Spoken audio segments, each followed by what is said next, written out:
Ich werde mich auch an die USA wenden, also daher werde ich auch auf Englisch sprechen. Ich hoffe, ihr könnt mitverfolgen.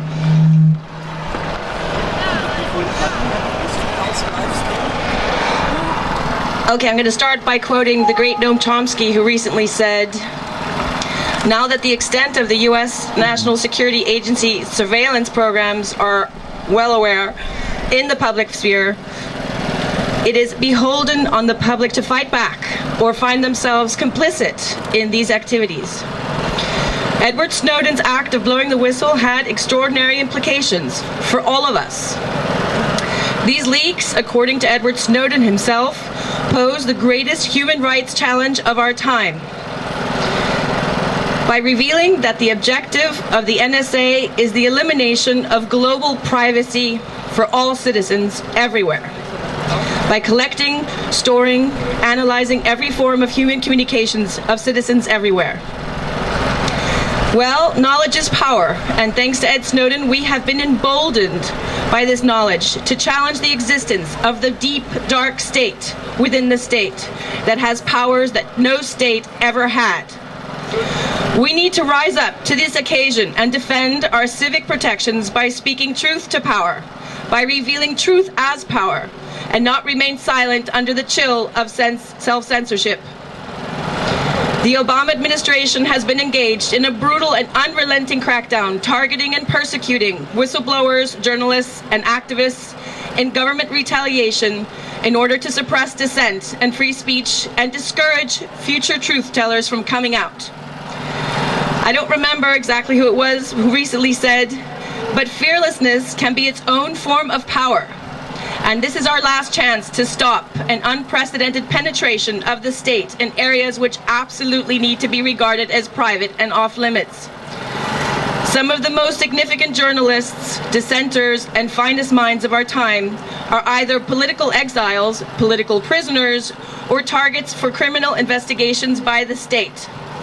A handful of them now live in Berlin because it's not safe for them to live in the US or in the UK. 2013 was rife with examples of the total subversion of the judicial system in the US. It began with the fatal death of the internet luminary Aaron Swartz, the morally offensive conviction of CIA whistleblower John Kiriakou, the CFAA conviction of Weave, the unprecedented wiretappings against journalists,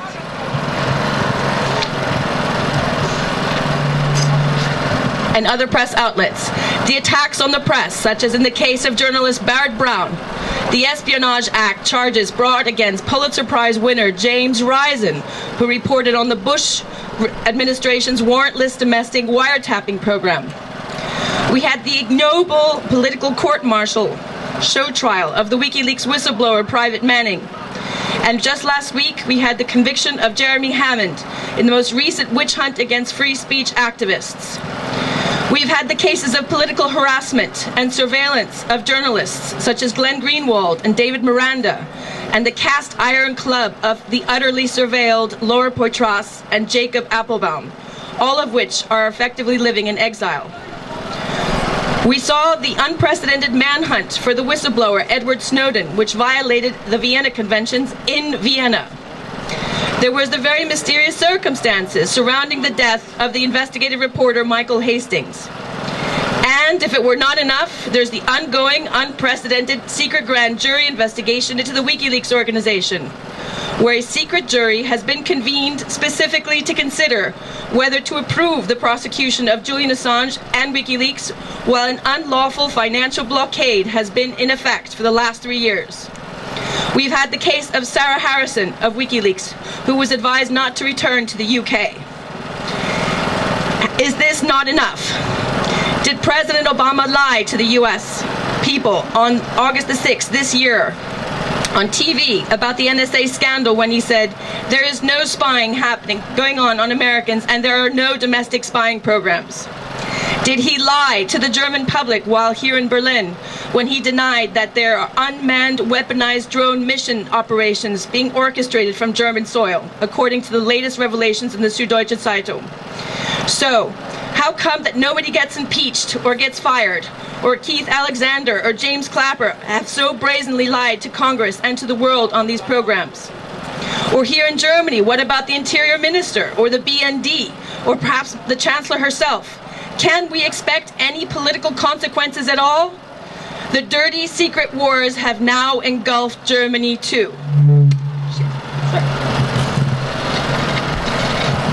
But it is an encouraging thought to know that just a couple hundred meters away, the Lawyers Association was out today in their robes in front of Parliament, manifesting their outrage at secret contractual agreements and the collaboration with the NSA on dragnet surveillance programs that utterly compromise and subvert the rule of law here in Germany. The NSA has operated in total secrecy for decades and covertly afforded itself the right to hoover the internet, to make profiles on people, to put them on lists that will prevent them from attending certain schools or positions in public office, or put them on no-fly lists, or worse, on presidential kill lists, or perhaps be made a target of a killer robot. These are not acceptable methods for an administration that purported to be the most transparent in US history. Nor is it acceptable that Germany be complicit or cooperative in such programs. The worldwide reign of terror and secrecy must now be publicly contained by citizens like you and me everywhere. This grave digression may have led a non-warring country such as Germany into becoming a vassal state, where allegedly indiscriminate lawful surveillance, kidnappings, renditions, torture, and lethal drone attacks are being orchestrated. We are collectively faced with the necessity now to plot the end of the turnkey totalitarian state, and they're not going to do it for us. I argue that there has not been a precedent in history where so much surveillance and power has not been abused by the state. It's been very well embodied in the internal NSA slogan, "We track 'em, you whack 'em."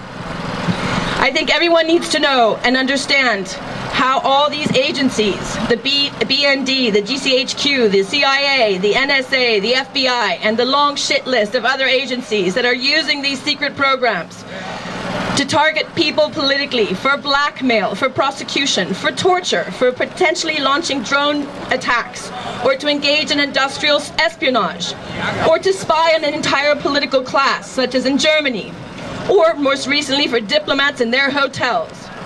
We are demanding political consequences now. In Germany, in the US, for the government officials and the corporations who allowed for these bad certificates and for these backdoors. The publicly elected officials who commit mass human rights violations should be held to account and prosecuted. Edward Snowden was stripped of his citizenship and indicted on charges of espionage as leaks of classified information to the press. Sound familiar? Yes, it's part of the draconian sentences being dished out to anyone speaking truth to power. For blowing the whistle on war crimes, for posting a hyperlink, for having published information that is of vital public interest. All of these cases are related, and they all essentially tell similar stories of exposing gross contempt of law, of fraud, of waste, and corruption. The US gives freedom and democracy a bad name. Up until recently, the US political debate was all around Americans and their rights, but the rights of non-US citizens simply have been non-existent in this context. There is no difference anymore between corporations and governments, surveillance at this point, so it's up to you to make informed choices concerning your data. They maximize the power with all their might to build this surveillance state, but it could only come into being because it was held in total secrecy. But it's not secret anymore, and we're not going to let up on the noise. Let us all get together and inspired and devise technological tools and strategies to circumvent the surveillance apparatus. We are going to make it as hard as possible for them to operate effectively through ongoing unmanageable global scandals and leaks, and keep on exposing their illegal doings by informing the world citizenry. We're going to make public awareness programs for young and old alike, so we can devise a new social contract, because the one that we have now is irrevocably broken. We are going to encourage free hardware and free software movements to escape the backdoors built in bad proprietary products and services.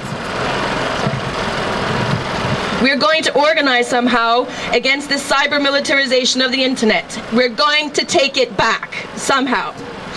The internet was one of the greatest inventions of mankind. It cannot be subverted as a tool to get us all arrested and put future generations at risk. The conspiracy of the Five Eyes and their allies has made the world a less safer place. It must stop now. It has only perpetuated more terror and undermined the fundamental trust in law, in the internet, and the democratic nation state. We need to move into the resistant phase now and rein in surveillance by demanding public oversight and judicial review.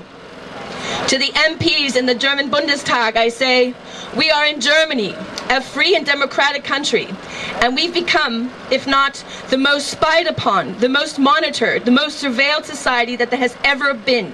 And it is up to you, as publicly elected officials, to demand structural transparency and consequences.